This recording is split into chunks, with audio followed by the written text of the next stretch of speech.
Hello, fellow travelers.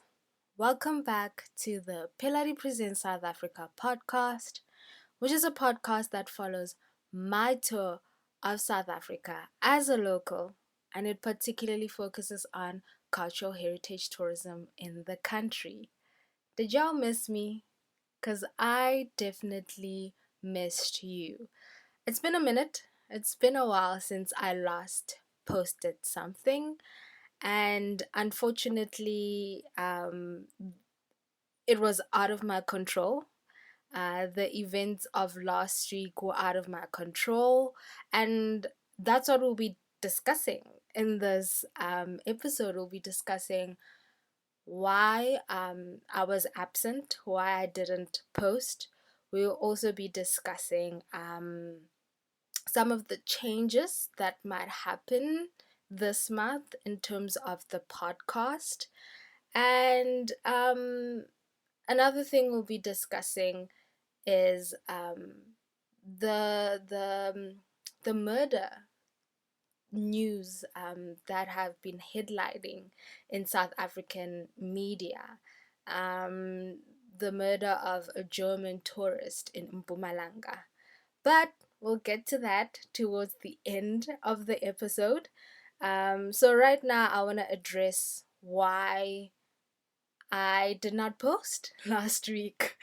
So like I said, it was out of my control, and I fought so hard. Oh my Lord. God knows how hard I fought to not miss recording and eventually posting an episode for last week. However, what had happened was um, we have something called load shedding in South Africa. Uh, the fellow locals who are listening will definitely understand what that is. But for the listeners outside of the country who might not know what load shedding is, load shedding is how do I explain this?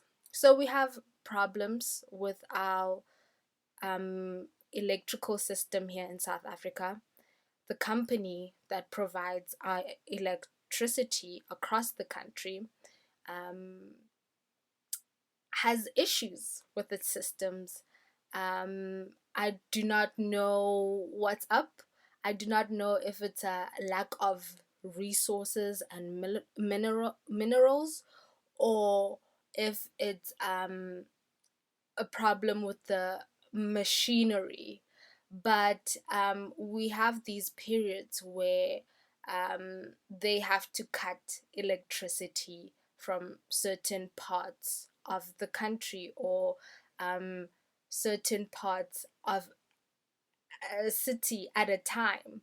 So usually it's like 2 hours at a time. So in a day, we'll probably have like um, 2 hours of electricity gone a number of times throughout that day, maybe 2 or 3 times a day.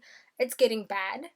Usually it would be something that could be resolved overnight, but the issue that Eskom, that's the name of the company that's providing us electricity, the issues that they're experiencing seems to be very persistent. So we've been having power cuts for many weeks now, and we've had it so many times throughout the year. And so before that, would have like maybe a power cut for a day in a week, and then would go back to normal. But lately, it's been going on for days, for weeks. Would um lose out on 2 hours of electricity 2 to 3 times a day, depending on the schedule. It's very complicated to understand, but basically, that's what load shedding is. It's when your area, your part of um, the town goes without electricity for a certain number of hours in the course of the day. Um, so that's what's been happening. However, to add to load shedding, there's something now called power failures. Um, I I do not know how that happens, but in our case, that's what we encountered. We had load shedding last week, Monday, but instead of the electricity coming back at the end of those 2 hours, the electricity didn't come back. And so that was because of a power failure. Uh, I I think this load shedding becomes so heavy on the electrical system in the house that um it fails, the power fails, appliances are being ruined. This thing does mess up a lot. So I guess in our case it had messed up our electrical system in the house. And so what was an issue that could have been solved the next day on Tuesday was an issue that continued throughout the week. So me and my mother went up and down trying to get an electrician or a technician to come to the house and solve the problem. However, our government, our local municipalities, um, our service delivery is slow. To put it in a much more better way, our service delivery is very slow, and that's why I titled this this episode Anarchy, because it feels like there's an absence of government control, right? That's what I've been feeling like this past few weeks, in my personal life and also in listening and watching the news. It just feels like, where's the government? Like, what's happening in this country? But I do not want to rant about the politics of this country. I just want to talk about my personal experience. Yeah, so instead of the electrician coming on Tuesday, because our power failure happened on Monday, we ended up having them come on Thursday. That's when they could come. Um, so we spent a week without electricity, because even when they had come on Thursday, instead of giving us good news and saying, oh, this can be solved like this, at a snap of a finger, the issue just became much more complicated. So instead of getting our electricity back on Thursday, it eventually came back on Saturday. So the whole week of last week, we literally went back to the medieval ages. I don't even know. Or let me say, we went through the dark ages. We lived on candles, gas stove. Um, yeah, that was our experience. So unfortunately, because of that, I couldn't record because my appliances were were dead. I couldn't charge, I couldn't do anything, because I was using them on Monday thinking that, oh, 2 hours later the electricity is going to be back and I'm going to be able to charge. But instead I was only able to do that later in the week. So that is why I was absent last week. So it was genuinely out of my control. um yeah, and I'm sorry about that. I don't even know why I'm apologizing, but I am sorry. I think what I should be sorry for is that I had promised, I think in the third episode, that I would create a Facebook group, which I haven't yet created. And had I created that Facebook group, I would have been able to communicate in the group what is happening, and therefore, I won't be able to post an episode, and therefore, I I wouldn't people would be notified and wouldn't be disappointed by there not being an episode. So unfortunately, I haven't gotten to that yet. And let's talk about that a bit. Reason being, there has been hesitation. I like the idea of having a Facebook group, but at the same time, I'm very hesitant because I'm very reflective about myself, you know. And one thing I know about myself is that I'm not much of a social media user. Like, I'm not on Instagram. I'm on TikTok, but the last time I posted on TikTok was in April, and I only posted 3 videos thus far, and only in that month alone, in April, at the beginning of the year. I still have a Facebook account, but a personal Facebook account, but I have deleted the content that I had posted um, when I first had Facebook. So it's just an account there with my name, but it has no content on it. So even on WhatsApp, I'm bad. My friends know that if they want to get a hold of me, immediately, or if they want to have a conversation with me, if they want to sustain a conversation with me, the best thing to do would be to call, rather than to message me, because I am going to take hours. I might not even get back to you. That's how bad I am. I don't know, social media gives me anxiety. um I just feel overwhelmed by it. And so that has been the case with regards to this Facebook group that I had promised y'all I would create, but I still haven't done so. Um because I've been questioning myself and thinking, can I do it?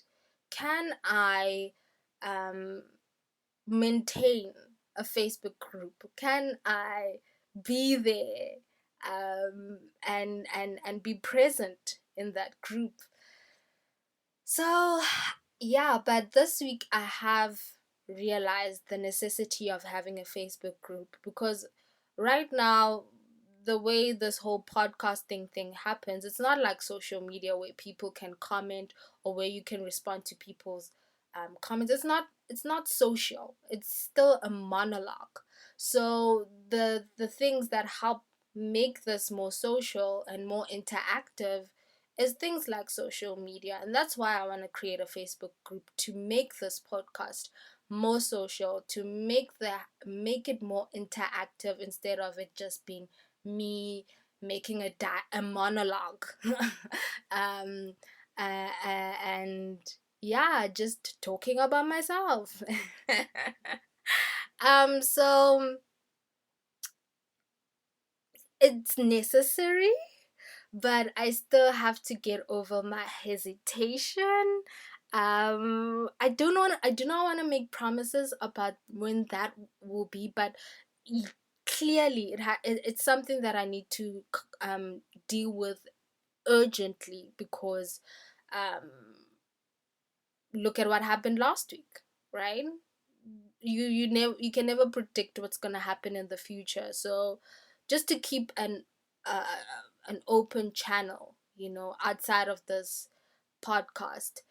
So yeah, I'm gonna get to that.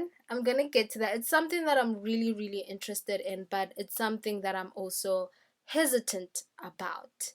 So please be patient with me. Clearly, I still have a lot of work to do with my relationship with social media. So be um, patient with me and that process that I have to get through. Um, Another thing that I wanted to address is the podcasting schedule. There are personal changes that are happening in my life that might affect how I post. Thus far I've been posting weekly every Friday, but moving forward, especially in this month of October and most likely November, I think I won't be as consistent. I'll still post on Fridays, um, but I think I might be posting every 2 weeks instead of weekly. But we'll see. We'll see how those changes in my life are affecting how my process with this podcast, my production process of producing this podcast. So that is not something that I can discuss with certainty, but I just want to make you guys aware that hey, there might be changes, and that you shouldn't be surprised if I miss another week of posting. But there is definitely gonna be more content coming your way. The season is not over yet. This season is still gonna end on the 23rd of December of this year. It's just that I have to be flexible, and therefore the podcast has to be flexible with me. But it's still something that I'm so excited about. And I mean it when I say I missed y'all. I missed y'all. Well, I missed the podcast. Okay. So those are the things that I needed to address on my end. Um, Another thing that I wanted to address is the news that have been headlining in South Africa, and I think in Germany as well. I read an article where what had happened in Mpumalanga um, is something that was major news in Germany. And for those who do not know, because not everybody entertain news, I know many people. Just like how I have hesitations with social media, they have hesitation with news because, news they're not exciting. They're not exciting, and it's often bad news. So it might give people anxiety. So people might stay away from the news. So for the locals and the internationals that are not aware of what had happened, so earlier this week on Monday, a group of German tourists were traveling through Mpumalanga. So they were traveling back to their lodge near Kruger National Park. And on their way back to their lodge, they were ambushed by a group of robbers, hijackers, and these robbers, or let me call them hijackers, we do not know what the intention was behind ambushing these tourists. But what ended up happening is that one of them got shot and killed. So what has been reported is that when these attackers ambushed these tourists, they had instructed them to open the car doors. However, the driver instead locked the doors, and when they heard the click of these doors locking, um, one of the attackers decided to shoot the driver, and unfortunately, that driver died on the spot. Um, and somehow managed also in their dying minutes or moments to save the rest of the group, because what had happened was the reports say that he had slumped in his seat, and I guess he had also stepped on the accelerator, and therefore the car drove in reverse and hit a wall, and then that crash into the wall caught the attention of local residents, and when they came out to look, the attackers then got into their car and fled the crime scene. So that is what had happened on Monday, and it has rocked South African tourism, because South Africa, I do not know, I've never been to Western countries. I've only, when I say I've traveled internationally, that means neighboring countries close to South Africa. So I haven't yet gone to other continents. So I cannot say with confidence what, you know, countries like America, Germany, and the UK think of South Africa, what their perception is of South Africa. And I identify these countries because statistics say that our international tourism market mostly comes from these countries that I have mentioned. So I cannot say with confidence what their perception is.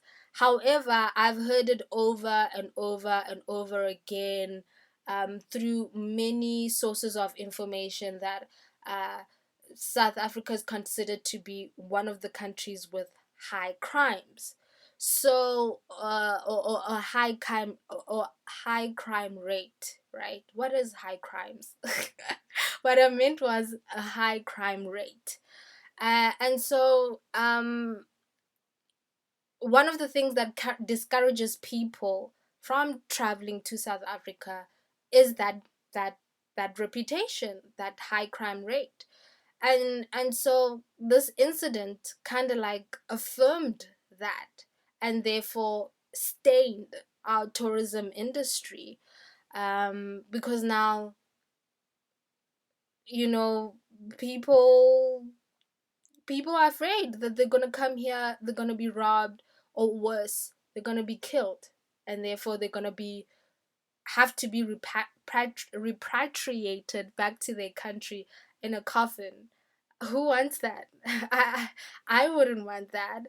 I wouldn't want that for my loved ones. I wouldn't want that for anybody. So right now, as a country, we are disappointed. We are disappointed in these people who are part of our society and have, you know, decided to attack people who have so much confidence in South Africa, or had so much confidence in South Africa, that they were willing to leave their home, travel many kilometers or miles away to come and invest in our economy. So um that that does affect our tourism economy, because this is headlining news, it's big news. So I just wanted to discuss safety issues that you guys could consider when planning your trip to South Africa.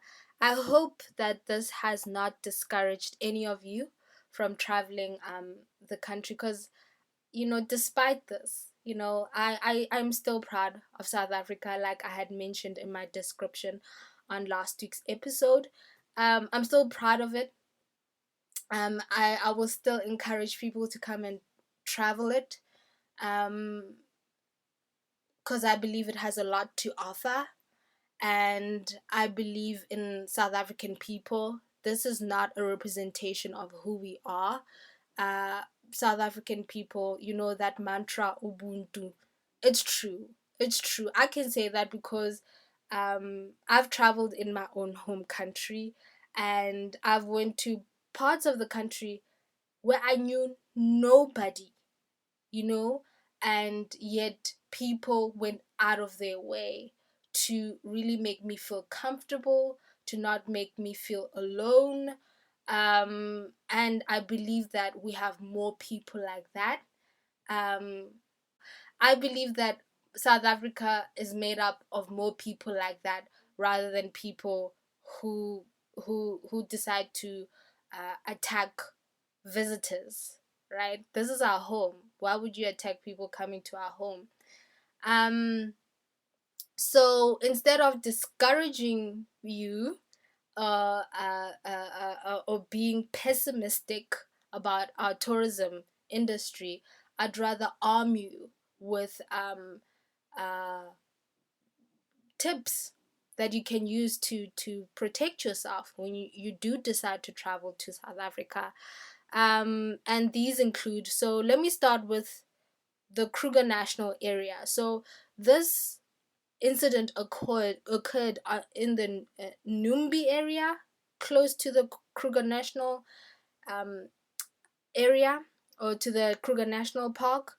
So instead of taking this area, because it has since been reported that um, this road, I don't know if it's a road or if it's a town, but all I know it's called Numbi. I haven't been to Kruger National Park yet, although my dad says I have, but he says I have been there as a child. So as an adult, I've never been there, so I do not know the area.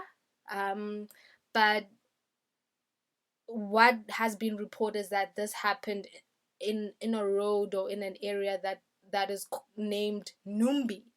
So instead of taking this area, I'd advise you to take alternative routes that help get you to the Kruger National Park if you are interested in visiting the Kruger National Park. And this would be the Paul Kruger and Pambeni gates. So these are the alternative gates or routes that you can take to get to Kruger National Park, and therefore you do not have to use Numbi.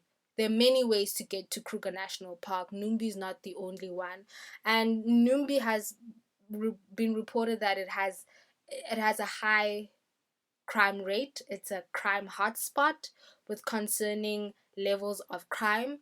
Apparently, allegedly, right? This is hand information that I'm providing. Allegedly, there have been a number of tourists that have complained of being followed in this area, and unfortunately, our police service has not prioritized that.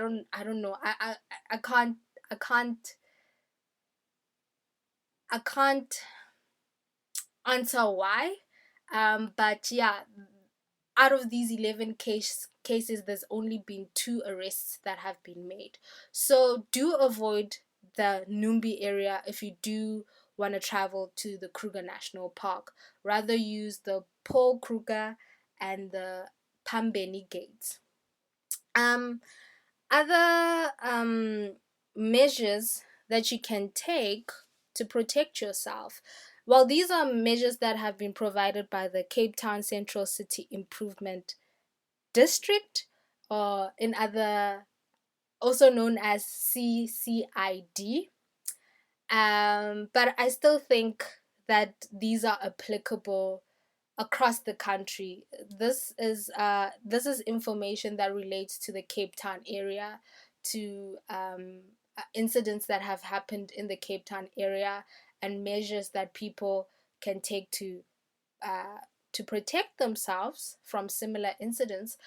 Yet I think that this information is relevant throughout the country. I think not only just South Africa, but any country that is considered to have a high crime rate. And these include, so I'm going to read them out. So the first thing you can do is to avoid visibility of valuables such as jewelry, cameras, laptops, and tablets, and rather put them in the car boot before you start a trip. And you'd think that this is common sense. This tip is common sense. But when I was living in Cape Town, I've seen many tourists walk around with cameras in their hands, um, really identifying themselves as tourists. It really makes you stand out of the crowd. So you'd think that it's a very sensible thing to be like, okay, no, I'm walking in the streets, so I'm gonna put my camera in my bag. But no, I've seen many tourists in Cape Town walk around with their cameras, walk around like, you know, I don't know. I don't know, like walk around maybe as if they're back home, as if they're not in a part of the world that is completely foreign to them, around people who are completely strangers around them. So please do ensure that you hide your valuables, and before you start a trip, do put uh your bags or your valuables in the car boot. That's what we do even as locals, just going shopping, just going around the corner for groceries. Make sure that the bags that you're gonna leave in the car, you put them in the car boot, so that when you get to the destination, you're not moving your valuables around in front of everybody else, therefore showing people that, oh, I'm leaving something valuable in the car. So you do that out of view of the public. Another tip is to be aware of your surroundings. Be alert of vehicles or people following you into a parking area. Park in well-lit areas. Use ATMs in well-lit areas and safe places. Make sure you are not followed after a transaction. It's a typical tip. I even do this as a person that is a local. So do make sure that you are aware of your surroundings. The third tip is don't carry large sums of money and avoid counting it in the open. Fourth tip, don't pull out your map until you are out of view. um it's a similar thing with the cameras. This is so you can avoid showing that, oh, I'm a tourist, or oh, I do not know where I'm going. When people who have evil intent see this, you become an easier target for them. So if there is any way in which you can avoid showing that you're a tourist, please do so. The fifth tip is when you're driving, only make stops at designated areas such as garages and service stations. A similar thing that I do, especially when I'm traveling solo, I'll never stop on the side of the road. I'm always gonna stop at a garage. Even when you're tired, do not stop in the middle of nowhere on the side of the road. Wait till you get to a garage or a service station and rest there. Use the toilets there. Do not, by all means, do not stop on the side of the road. Um, and the last tip, which can be a little bit controversial, and this is my tip. This is not a tip offered by the CCID, so let's just make that distinction very clear. Next thing you blame, the CCID for this tip. This is my personal tip. And I would say that sometimes complying with your attacker's instructions could save your life. So therefore, pay attention to your instincts. And I say this because a couple of years ago, my dad was hijacked. And I remember a couple of weeks before the incident happened, my dad asked me, what would happen if you were in a situation where you were being hijacked? And I was like, if they have a gun, I'm going to follow the instructions. I'm going to do as they say. I'm going to get out of the car. But if they have like a knife or a stone, I'm just going to press the accelerator and drive, right? And unfortunately, that is the situation that my dad had found himself in. And I think he remembered that conversation because he did follow his hijacker's instructions. When they asked him where the money is, where the bank cards are, what are the pins, he complied. And in the end, it saved his life because they left him there where they had hijacked him. They didn't take him along, they didn't shoot him.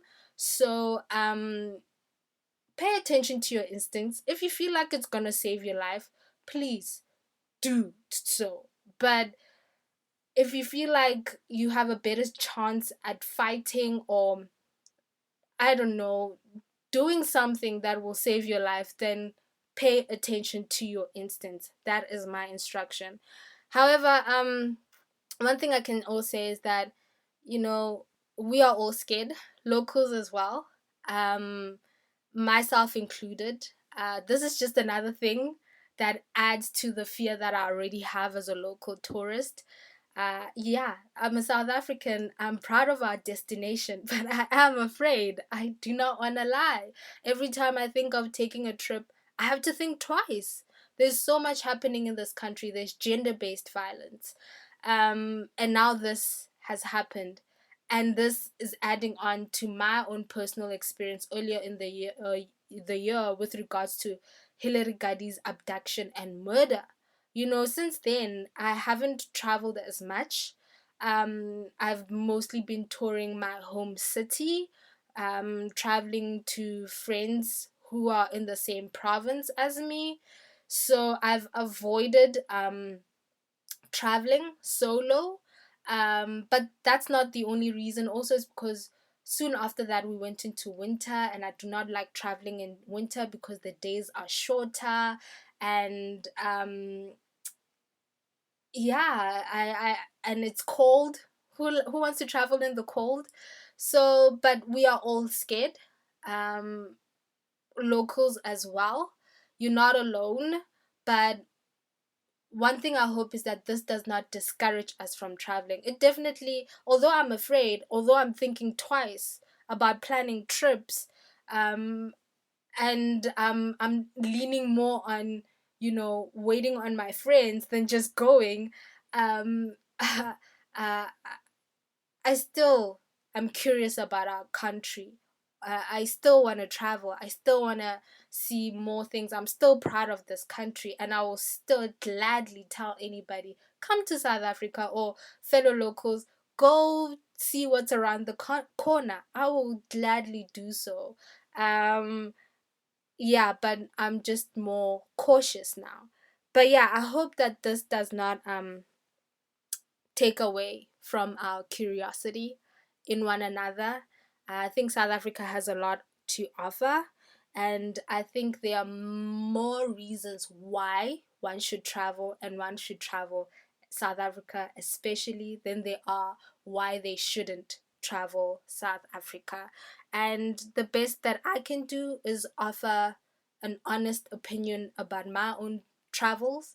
Like I said in the previous episode, the most responsible thing I can do as a tourism information provider is to offer honest information about my experiences. Therefore, not just the glamorous aspects of it, but also the scary, the weird and awkward experiences. And that's what I plan to do. That is what I've always planned to do, but that is definitely what I am going to commit to moving forward. But one thing I am definitely not going to do is let this take away from my travel experiences, and I hope it doesn't do that for you as well. So I'm gonna leave it there. um Thank you for listening. That's it for today's episode. I will talk to you in the next episode. Goodbye.